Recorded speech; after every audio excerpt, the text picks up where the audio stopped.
அனைவருக்கும் வணக்கம். தமிழகத்தில் கைத்தறி நெசவாளர்களுக்காக கடந்த ஒரு 10 வருடமாக தறி ஆடையகம் எனும் அமைப்பு செயல்பட்டு கொண்டிருக்கிறது.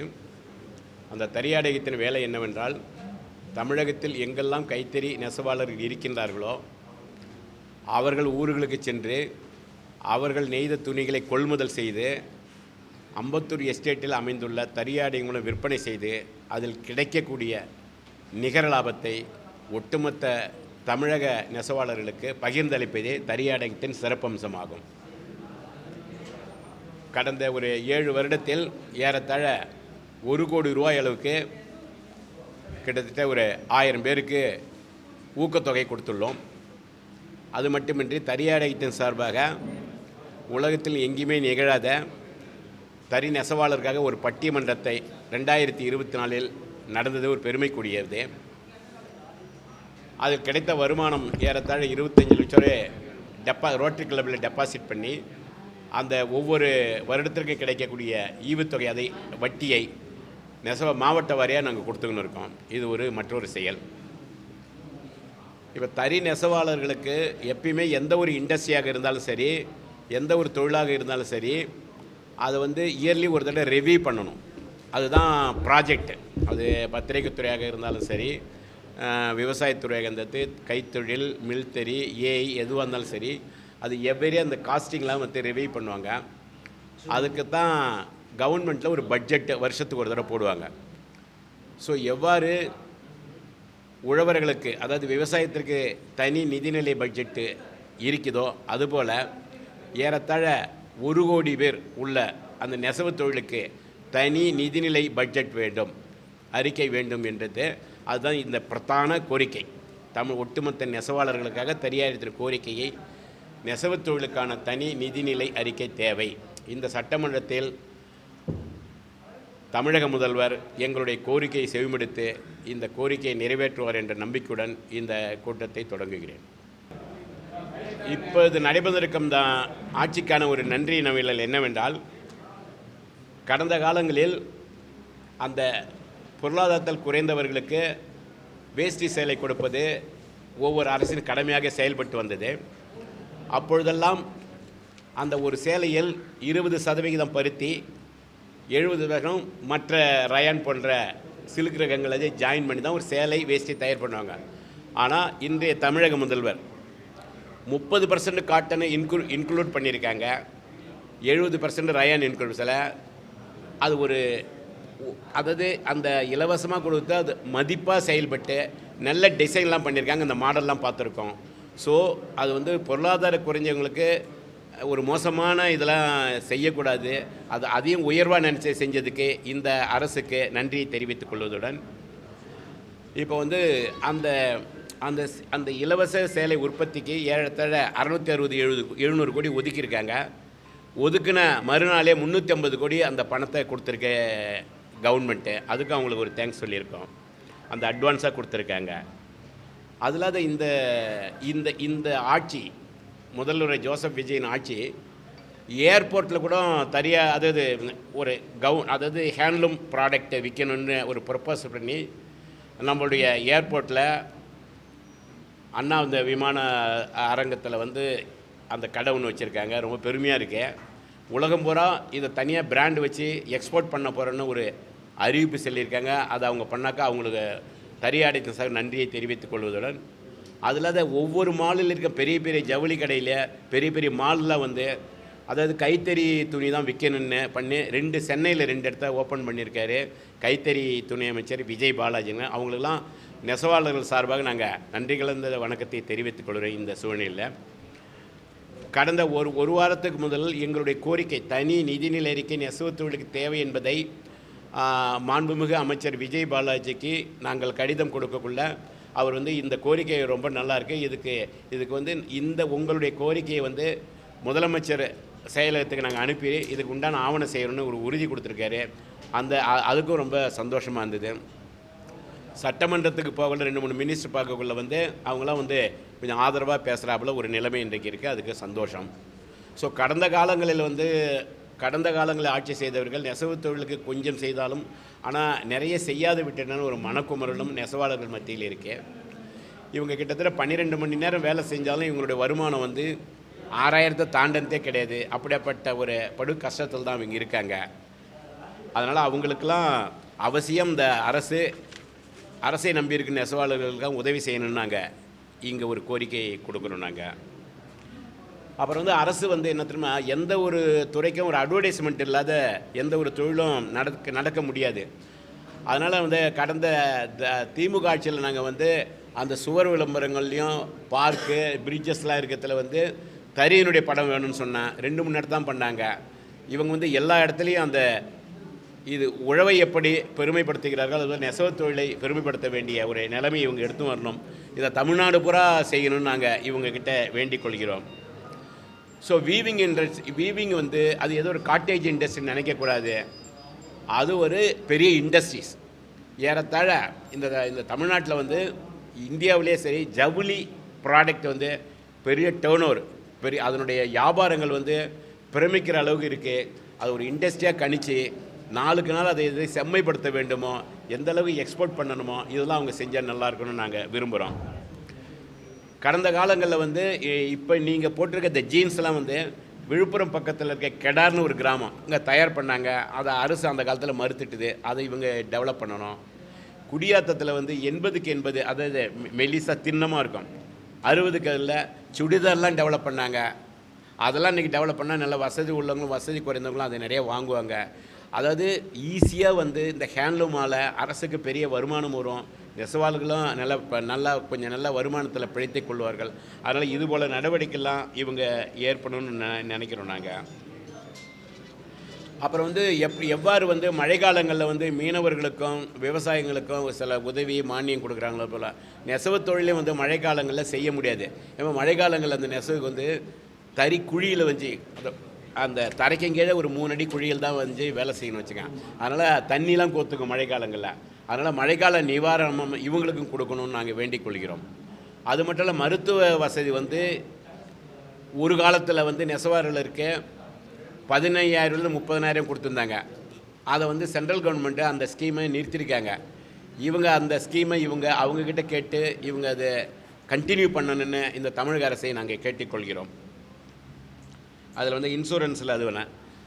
அது மட்டுமின்றி அதாவது இப்போ தொழில் வாரியாக படிப்பு வாரியாக நிறைய இந்த சட்டமன்ற உறுப்பினர் சட்டமன்ற தேர்தல் நிற்கிறாங்களா, ஒரு நெசவாளர்களை நிற்க வச்சால் இந்த வர இடத்துல ஒரு நெசவாளர்களை ஒரு விவசாயி நிற்க வச்சுட்டா நல்லாயிருக்கும்.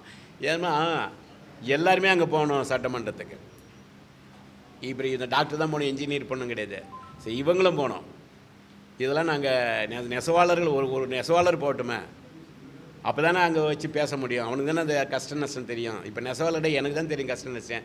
நெசவு செய்யாத மற்றவங்களுக்கு தெரியாது. அது ஏதோ அது தொழிலாக இன்னும் கைத்தறியை பார்க்காதவங்க இங்கே கிட்டத்தட்ட என்னை பொறுத்தவரை ஒரு 50% இருப்பீங்கன்னு நான் நினைக்கிறேன். ஸோ அது ஒரு பெரிய இண்டஸ்ட்ரி. அது வந்து கிட்ட ஒரு கோடி பேர் இருக்கிறாங்க. அது தமிழ்நாட்டில் மிகப்பெரிய வருமானம் கொடுக்கக்கூடிய பொருளாதாரத்தை உயர்த்தக்கூடியது இந்த நெசவு தொழில். முதல்ல அந்த காலத்தில் வந்து நார்த் இந்தியா தான் இருந்தது. அஹமதாபாத்து, குஜராத்தில் அஹமதாபாத்து, பாம்பேயில் இருந்தது. இப்போ தமிழ்நாட்டில் வந்து கோயம்புத்தூர், ஈரோடு, சேலம், ஈரோடு எல்லாம் இண்டஸ்ட்ரி, அதாவது ஹேண்ட்லூம் ஹப்பாக இருக்குது. அதனால தான் வந்து அந்த இப்போ நடைபெறும் அந்த ஆட்சியிலேயே அவங்களே சொன்னாங்க, இந்த ஈரோடு சேலம் உள்ளவங்களுக்கு அந்த கைத்தறி அமைச்சர் போட்டு கொடுத்தாங்க. அதனால தான் மாண்புமிகு விஜய் பாலாஜி அவர்கள் ஈரோடுக்காரர் அவரை போட்டிருக்காங்க. இதுக்கெல்லாம் ரொம்ப சந்தோஷமான செய்தி. ஸோ இந்த தொழில் வளர்கிறதுக்கு ஏகப்பட்ட நிறைய இவங்க நெசவுக்காக நிறைய தேர்தல் அறிக்கைகள் இதெல்லாம் அவங்க நிறைவேற்றணும்னு நாங்கள் நினைக்கிறோம். வேறு ஒன்றும் இல்லை. நீங்கள் ஏதாவது கேட்குறதுல கேட்கலாம்.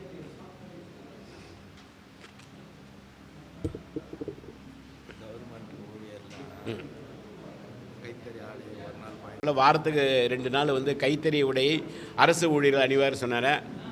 ஒருத்தரும் அணிஞ்சுதான் வரலாறே கிடையாது. ஒன்றும் நாங்களும் நிறைய ஃபைட் பண்ணோம். அந்த பட்டிமன்றத்துக்கு இன்விடேஷன் கொடுக்கல, இந்த இன்விடேஷனை கூட வாங்கிறதுக்கு கூட அவங்க எங்களை வேல்யூ பண்ணாத இருந்தாங்க. அது கடந்த காலம். ஆனால் இப்போ அதுக்கெல்லாம் வேல்யூ நிறைய இருக்குது. அதனால் அரசு ஊழியர்கள் எல்லாருமே வாரத்தில் 1 நாள் 2 நாள் கைத்தறி போட்டால் நடக்கும். அப்போ அந்த ஸ்கூல் யூனிஃபார்ம்லாம் இருக்க, காலேஜ் யூனிஃபார்மு, இதுக்கெல்லாம் கைத்தறி தான் நல்லா இருக்குங்க, உடம்புக்கு நல்லது. கைத்தறி வந்து 100% பருத்தின்றதுக்காக எந்த வித நோயும் உங்களுக்கு வராது. நீங்கள் அதெல்லாம் அணிஞ்சால் தான் தெரியும். நீங்கள் 100% காட்டன் வந்து இதை கோஆப்டெக்ஸில் செக் பண்ணி வாங்குங்க. செக் பண்ணாது வாங்காதீங்க. ஏன்னா நிறைய பேருக்கு தெரியாது. செக் பண்ணி வாங்கினாக்கா உண்மையிலே சொல்கிறேன், ஈரோடு சேலத்தில் இருக்கிற இந்த ஜமுக்காலம் போர்வெலாம் இருக்குல்ல, அதெல்லாம் வாங்குங்க. அது 100% காட்டன். நீங்கள் இரவில் போத்தின்னு தூங்குங்க. அந்த 4 காலத்துக்கும் நல்லது. மழைக்காலம், கோடைக்காலம், எல்லா காலத்துக்கும் நல்லதாக இருக்கும். அது வந்து ஏன் இந்த நடைமுறை சமுதாயம் ஏன் அதை மறந்துட்டாங்களா, ஏன் ரிஜெக்ட் பண்ணுறாங்க? ஒருவேளை நாம் படிச்சிட்டோம் பணக்காரன்ற ஒரு திமிரு இருக்கா என்னன்னு தெரியல. ஸோ அதனால் வந்து நீங்கள் வந்து ஒரு போர்வை ஒரு சட்டை போட்டிங்கனாக்கா, ஒரு போர்வை தான் 600ரூவான்னு வச்சிங்களேன். அதில் அவங்களுக்கு ஒரு லாபம் இந்த இதெல்லாம் ஒரு 200 100 கிடைக்குதுன்னா அது பூரா நெசவாளர் போகுது இந்த தறியாடைங்க சார்பாக. அதனால் நீங்கள் ஒரு 600 ரூபாய்க்கு ஒரு டவலோ ஒரு போர்வையோ வாங்கினா அவங்க நெசவாளர்கள் ஒரு கூலி ஒன்று போவோம். ஸோ இதெல்லாம் வந்து பெரிய நல்ல செயல், நல்ல தியாகமான செயல். இதெல்லாம் நீங்கள் வந்து நிறைய ஊடகத்தார் வந்து அட்லீஸ்ட் ஏதாவது மாதத்துக்கு ஒரு தடவை கைத்தறி பற்றி ஏதாவது ஒன்று எழுதி போடலாம். இப்போ இந்தியன் எக்ஸ்பிரஸில் இன்றைக்கி கூட ஒரு ஆர்டிக்கல் வந்திருக்கு. ஒருத்தர் வந்து நெசவு சம்மந்தப்பட்ட இது இந்தியன் அவார்டு வாங்கியிருக்காங்க. இன்றைக்கி பேப்பரில் இந்தியன் எக்ஸ்பிரஸில் வந்திருக்கேன். பக்க இது கொடுத்துருக்காங்க. அவருக்கு நெசவுக்கே சம்மந்தம் இல்லை. அவர் நெசவு பற்றி தெரிஞ்சார். அப்புறம் நெசவு பற்றி ஆய்வு பண்ணி அதுக்காக மெனக்கிட்டு தமிழ்நாட்டில் கிட்டத்தட்ட 10 மாநிலத்துக்கு சென்று அதனுடைய அட்வான்டேஜ் என்ன இவங்களை பற்றி நிறைய திறனாய்வு பண்ணி ஒரு படம் எடுத்து அது வந்து அவார்டு வாங்கியிருக்கேன் போன வாரம். அது இன்றைக்கி இந்தியன் எக்ஸ்பிரஸில் வந்து இந்தியன் எக்ஸ்பிரஸுக்கு ஒரு நன்றி கலந்த வணக்கத்தை தெரிவித்துக் கொள்கிறேன். ஆமாம்.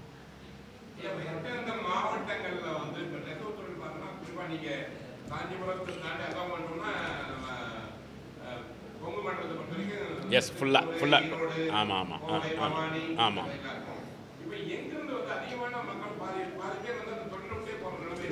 தொழிலை பற்றே போகிறேன்னாக்கா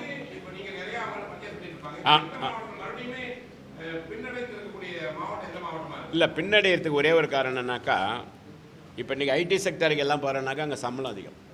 ஸோ பேசிக்காக உனக்கு வருமானம் தான். அதை வச்சு தான் நம்ம பண்ணுறது. நம்ம பசங்க என்ன ஐடி படிக்க, ஏஐ படிக்கிறாங்களா, என்ன சிஸ்டம் ரொபாட்டிக் படிக்கிறாங்களா போகிறோம். ஸோ இந்த தொழிலில் இன்னும் நிறைய வந்து டெக்னாலஜி டெவலப் பண்ணியிருக்காங்க. ஒன்றும் இல்லை, பரமக்குடின்னு ஒரு ஊர் இருக்குது. ஏறத்தாழ 1000 கைத்தறி இருக்குது. அது யாருக்கும் தெரியாது. அங்கே இருக்கிற பட்டு சேலை மினிமமே 2500 50,000 வரைக்கும் இருக்கு. இல்லை, உங்கள் பக்கத்தில் அந்த ஆரணி இருக்குல்ல, ஆரணி நான் யாராவது போனீங்கன்னா பாருங்கள், அது பெரிய ஹேண்ட்லூம் ஹப்பு. கிட்டத்தட்ட 6000 தறி இருக்குது. ஒன்றும் இல்லை, இங்கே இருக்கிற பெரிய ஜவுளி ஜமாந்தியாரெலாம் இருக்கல, போத்தி சரவணா சார், இவங்களே 100 தறி அங்கே வச்சு நடத்துகிறாங்க. ஸோ அது வந்து ஒரு நல்ல தொழில். அது சார் சொல்கிறப்பல இது நிறைய பேருக்கு எதுவும் எங்கேயே தெரியாத. மதுராந்தகத்தில் இருக்குது, கடலூரில் இருக்குது, பாண்டிச்சேரியில் இருக்குது, அரியலூரில் இருக்குது, பெரம்பலூர் இருக்குது. ஒன்றும் இல்லை, கன்னியாகுமரியில் வந்து அங்கே பெரிய ஹப்பு. இந்த குற்றால டவல்னு சொல்லுவாங்களா, அங்கே தான் டோட்டல் மேனுஃபேக்சரிங். ராஜபாளையம் ஏகப்பட்ட தொழில் இருக்குது. ஸோ தறி இல்லாத மாவட்டம் கிடையாது என்னை பொறுத்த வரைக்கும். ஆமாம், இன்னைக்கு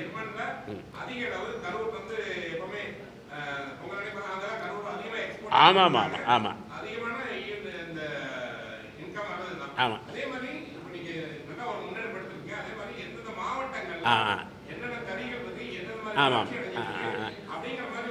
அது நீங்கள் சொல்ல. இப்போ என்ன தெரியுமா, ஒரு சார் சொல்கிறது ரொம்ப சந்தோஷம். கவர்மெண்ட்லேருந்து ஒரு இன்புட்டு வாங்கிறது ரொம்ப கஷ்டம். It is very difficult. ஓப்பனாக யாரும் இருக்க மாட்டாங்க. அதாவது இப்போ நாம் ஒன்று அப்ளை பண்ண, அது கிட்டத்தட்ட 4 வருஷத்துக்கு முதல்ல இந்த கோஆப்டெக்ஸ் இந்த ஹெட் ஆஃபீஸில் குரலகம் போய் டிஸ்ட்ரிக் வாரியாக எவ்வளோ ஹேண்ட்லூம் எவ்வளோ சங்கங்கன்னு கேட்டால் 6 நாள் அலைஞ்சான். என் கூட அலைஞ்சவர் வந்து ஒரு பெரிய எக்ஸிக்யூட்டிவ் ஆஃபீஸர், புரியுதுங்களா, வாங்க முடியல. ஸோ உங்களுக்கு வந்து இது வெளிப்படைத்தன்மையோட மறைப்புத்தன்மை வந்து அரசுகளுக்கு அதிகம். ஆனால் இவங்க வந்து ஓப்பனாக எல்லாத்தையும் பண்ணுறன்றாங்க. இந்த கவர்மெண்ட்டை நம்ம சப்போர்ட் பண்ணி அதனால தான் அவங்க உரிமையாக நம்ம கேட்குறோம். நாங்கள் ஒரு தொழில், ஒரு இண்டஸ்ட்ரி. இப்போ ஒரு சிட்கோவுக்கு போனாக்கா உடனே டக்குன்னு 3ஆம் நாள்லாம் லோனு அந்த காலத்துலேருந்து இப்போ அதிகமாக இருக்குது. ஸோ இந்த காலங்களில் வந்து அவங்க வேலை செய்வாங்க. அதுதான் ஒரு இது காரணம். ஸோ எல்லா மாவட்டத்துலேயும் கைத்தறி இருக்குது. அது பெரிய இது. என்னை பொறுத்த வரைக்கும் 1 கோடி, அதாவது 8ல் 1 பங்கு நெசவு சார்ந்தவங்க இருக்காங்க. அதுதான் முதல்ல நான் ஒரு அறிக்கையிலே கொடுத்தேன். அவர் முதல்வனுடைய பிறந்தநாள 8ல் 1 பங்கு இருக்கிறதால இவங்க 1 கோடி பேர் ஓட்டு போட்டாவே நீங்கள் முதலமைச்சர் ஆகிடுங்கன்னு நாங்கள் அறிக்கையெல்லாம் கொடுத்தோம். நாங்கள் இது கான்ஃபிடென்ஸ். இதில் வந்து பொய்யே மரபு கிடையாது. நம்மளுக்கு எல்லாம் ஒன்று தான். யார் இன்றைக்கி நாளைக்கு வரவங்க நாளைக்கு ஒருத்தவங்க. இது 8 பேர் இப்போ ஒன்றும் இல்லை. நெசவு தொழிலுக்கு தனி நிலை அறிக்கை தமிழக வெற்றி கழகம் கொடுத்துட்டாக்க அவங்க வந்து நெசவாளர்கள் வயிற்றில் பால் வார்த்தை தான் போயிடும். இதை ஒன்றும் சொல்லலாம். ஏன் இது எதுக்குன்னு நீங்கள் கேட்கலாம். பட் எப்பயுமே ஒரு ப்ராஜெக்ட் நீங்கள் கூட பாருங்கள், ஒரு ஃபேமிலி இருக்கக்குள்ள தீபாவளி பொங்கல் ஒன்று வரும். அப்போ வந்து சரி இப்போ இன்றைக்கி சம்பளம் போனஸ் என்ன ஒரு 6000 ரூபா வரும், நம்ம என்னென்ன பண்ணலாம் உங்கள் வீட்டில் உட்காந்து பேசுவீங்க. அப்போ தான் அப்பா அம்மாவை நினைப்பீங்க. யார் அந்த தீபாவளி பொங்கல் தான் உங்கள் அப்பா அம்மாவை நினைப்பீங்க. அவங்க எங்கேயோ சுற்றி கிடப்பாங்க, ஒரு மாம மச்சான் நினைப்பீங்க. ஸோ அப்போ அவங்களுக்கு ஏதாவது ஒதுக்கீடு செஞ்சு 300 ரூபாயில் துணிக்கலாம். அது போல் தான் வருஷத்துக்கு ஒரு தடவை நெசவு தொழிலை பற்றி அந்த தனி நிதியினருக்கு தான் ஒரு ஆய்வு பண்ணுவாங்க. அவங்க அந்த சங்கங்களை கூப்பிடுவாங்க, எந்த சொசைட்டி கூப்பிட்டாங்க, சரி உங்களுக்கு என்ன தேவை, நாங்கள் என்ன பண்ணணும்னு கேட்பாங்க. நீங்கள் இதை பண்ணுங்கள், இது பண்ண வேணும்னு அவங்க சொல்லுமா. அவங்க தான் ஃபீல்டில் இருக்காங்க. இன்றைக்கி கூட ஒரு இந்த தமிழ்நாட்டில் இருக்கிற சொசைட்டியில் ஒரு சின்ன மிகப்பெரிய தவறு நடந்துக்கின்னு இருக்கேன். அது அரசுக்கு தெரியுமா தெரியல. எப்படி தெரியுமா, ஒரு சொசைட்டி என்னன்னாக்கா, ஒரு கிராமத்தில் ஒரு சொசைட்டினா ஒரு 50 பேர் 500 ரூபா 400 ரூபா போட்டு ஒரு கேபிட்டல் மூலதனம் உற்பத்தி பண்ணாங்க. ஸோ அந்த மூலதனத்தில் என்ன பண்ணுங்க, இவங்க நூல் வாங்குவாங்க, அவங்களுக்கு தனி எடுத்து கூலி கொடுப்பாங்க, சாயம் போடுவாங்க, பண்ணிவிட்டு கோஆப்டெக்ஸை விற்றுறாங்க ஃபைனல் ப்ராடக்டை. ஸோ நீங்கள் வந்து நூல் கூலி சாயம் எல்லாத்தையும் ஒரு ப்ராடக்ட்னா ஒரு லுங்கிக்கு வந்து 180 ரூபா வருதுன்னு வச்சிங்களேன். அவங்க வந்து கோஆப்டெக்ஸில் 320 ரூபா விற்றுட்டாக்கா மீது அந்த 140 ரூபா கிடைக்குதா, அது பூரா நெசவாளர்கள் லாபம். ஆனால் அந்த சிஸ்டமே இப்போ அபாலிஷ் ஆகிடுச்சு ப்ரைவேட் செக்டாரில். இது என்ன பண்ணாங்க, அந்த கன்ஸ்ட்ரக்டடாக சொசைட்டி இருக்குல்ல, அந்த சொசைட்டிக்கு வந்து மேனேஜரு அந்த அப்ரைசரு சம்பளம் கொடுத்து போகிற அந்த சங்கம், இப்போ அதெல்லாம் ப்ரைவேட்டுக்காரங்க பயன்படுத்தி ப்ரைவேட்டு வியாபாரிகள் என்ன பண்ணுறாங்க, நூல் கண்ணிலாம் எடுத்தாந்து சொசைட்டியில் கொடுத்துட்டு கூலி கொடுத்துட்டு போயிடுறாங்க. இவங்க ஃபைனல் ப்ராடக்ட் கொடுத்துட்றாங்க. ஆனால் அவன் தான் விற்பான், இவங்க விற்க மாட்டாங்க. ஸோ அந்த 120 ரூபா லாபம் இவங்களுக்கு கிடையாது. எவ்வளோ பெரிய வந்து ஒரு சீரியஸாக இது வந்து தவறான செயல். இதை வந்து வேறு வார்த்தைகள் சொன்னால் இந்த ப்ரெஸ்ஸில் எனக்கு வந்து வேல்யூ இருக்கான்னு சொல்கிறேன். இதை வந்து இந்த கவர்மெண்ட்டு அப்படியே ஸ்டாப் பண்ணணும்.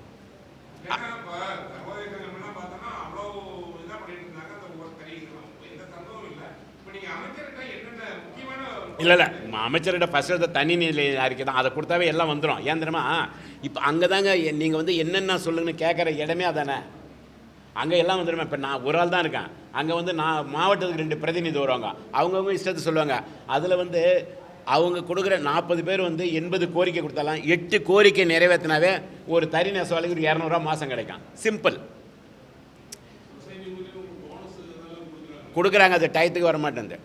அது என்ன தெரியுமா, டயத்துக்கு வர பண்ணலாம். இவங்க வாங்கின கடனுக்கு வட்டி கவர்மெண்ட்டு வாங்கிடுது. ஆனால் இவனுக்கு போனஸ் டிவிடெண்ட் கொடுக்குறாங்களா, அந்த பணத்தை கொடுக்க அதுக்கு வட்டி கிடையாது. சொசைட்டி கவர்மெண்ட்டுக்கு வட்டி நெசவாளர் கொடுக்குறான். நெசவாளருக்கு டெபாசிட்ஸ் இருக்குல்ல, அதாவது அந்த டிவிடெண்டை தரது லேட் பண்ணாங்களா, அதுக்கு வட்டி கிடையாது. ஸோ நெசவாளர்கள்னாக்கா வாயில்லா பூச்சி தான். அவங்களுக்கு தெரியாது உலகத்தில் என்ன நடக்குன்னு தெரியாது. நேற்று அந்த ஊரில் என்ன நடக்குது, காலையில் வந்து 6 மணிக்கு தறி குழியில் இறங்கினா 7 மணி நேரம் தறி நேவான், பகல் அவுட்டு, நைட்டு இந்த டயரில் தூங்கிடுவான். அந்த 12 மணி நேரத்து எங்கே யார் இதில் போக முடியாது. நான்லாம் தறி நெஞ்சேன். நான் தறி நெஞ்சு தான் MA வரைக்கும் படித்தேன். அதனால தான் எனக்கு இதனுடைய கஷ்டங்கள் தெரியுது. இது கொஞ்சம் ஏதாவது போராடணும், தம் லைஃப்பில் வந்து 20% செலவு பண்ணணும், முடிஞ்சு செலவு பண்ணிருக்கேன். அதான். ஸோ அதை தான் நான் சொன்னேன். இன்றைக்கி நான் என்ன சொல்லேன், இன்றைக்கி IAS IPS நிறைய பேர் ஒவ்வொரு மாவட்டத்திலும் நிறைய வந்திருப்பாங்க. இவங்களாம் தன்னுடைய சொந்த ஊருக்கு என்ன பண்ணான்னு எனக்கு தெரியல. ஆனால் நான் என்ன பண்ணேன், நான் BCom முடிச்சுட்டு MA முடிச்சுட்டு பிறகு எங்கள் ஊருக்கு நான் ஏன் இதை சொல்கிறேன்னா, எங்கள் ஊர் நான் SSLC முடிச்சுட்டு அப்போ வந்து நான் படிக்கல ப்ரீ யூனிவர்சிட்டி கோர்ஸ்னு இருக்குது, யாருக்குமே தெரியுமா, PUCன்னு இருக்குது இருக்கட்டும். ஆமாம், அந்த கோர்ஸுக்கு போக முடியல. அதுக்கு வருஷத்துக்கு 600 ரூபா வேணும். எனக்கு பணம் இல்லாததில் 1 வருஷம் தெரிஞ்சு நான் திரும்ப படித்தேன்.